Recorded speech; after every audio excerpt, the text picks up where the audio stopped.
মুন্ডমালা তন্ত্র অনুসারে দশমহাবিদ্যা হলেন তান্ত্রিকদের দ্বারা আরাধ্যা প্রধান 10জন দেবী। এই 10জন দেবী হলেন শিবের অর্ধাঙ্গিনী পার্বতীর বিভিন্ন অবতার।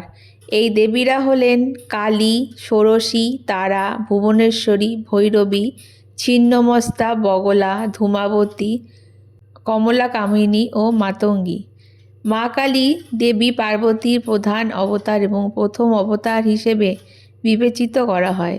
শাক্ত উপাসকরা মনে করেন মা কালী বিশ্বব্রহ্মাণ্ড সৃষ্টি করেছেন। এই মা কালীর বিভিন্ন গ্রন্থে বিভিন্ন রূপের কথা তুলে ধরা হয়েছে। মহাকাল সংহিতা অনুসারে মা কালীর 9টি রূপ রয়েছে এবং এই 9 রকম কালী পূজার আলাদা আলাদা বিধান রয়েছে। এই 9টি কালীর রূপ হলো দক্ষিণা কালী, শ্মশান কালী, গুহ্যকালী, ভদ্রকালী, সিদ্ধকালী, রক্ষাকালী, মহাকালী, চামুণ্ডা কালী এবং আদ্যাকালী। বিভিন্ন রকমের তন্ত্রমন্ত্র এবং শাস্ত্র অনুসারে মা কালীর 11টি রূপের কথাও বলা হয়ে থাকে। এই 11 প্রকার শক্তির নাম হলো শ্মশানকালী, সিদ্ধকালী, ফলহারিণী কালী, মহাকালী, কাম্যাকালী, গুহ্যকালী, ভদ্রকালী, চামুণ্ডা কালী, শ্রীকালী এবং রক্ষাকালী। আমরা সাধারণত সকলে দক্ষিণা কালীর পূজা করে থাকি। এই কালীকে অনেকে শ্যামা কালী নামেও ডাকে। এই কালীর গায়ের রং নীল বর্ণের হয়।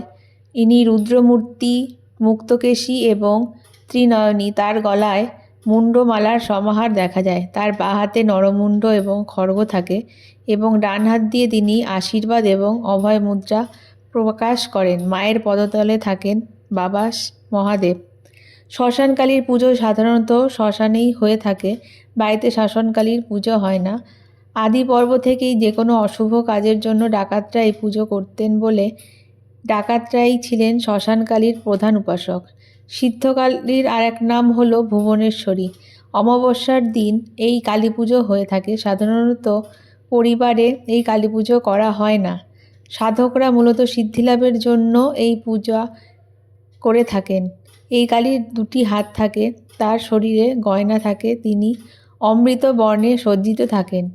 ফলহারিণী কালী পুজো হলো বাৎসরিক পুজো যেটি গৃহস্থের বাড়িতে শান্তি ফেরাতে বা কোনো সুফলের জন্য করা হয়ে থাকে।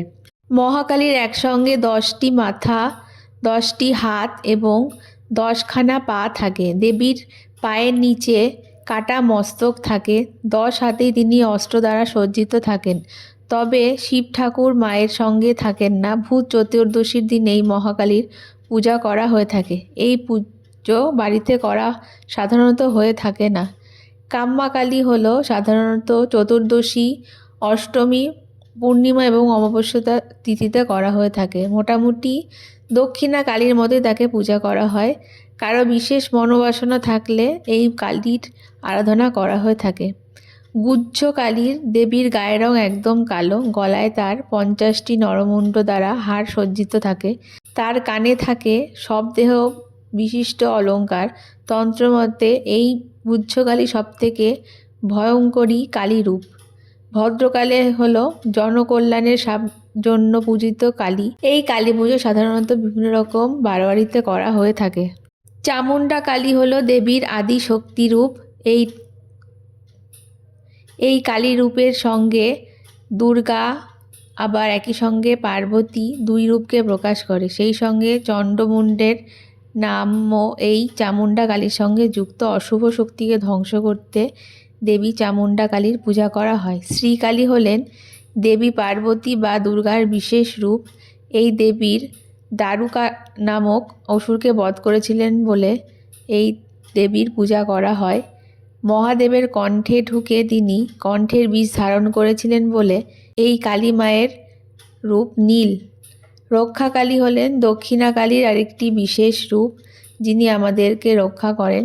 বাড়িতে সাধারণত পরিবারে রক্ষাকালীর পূজা করা হয়ে থাকে।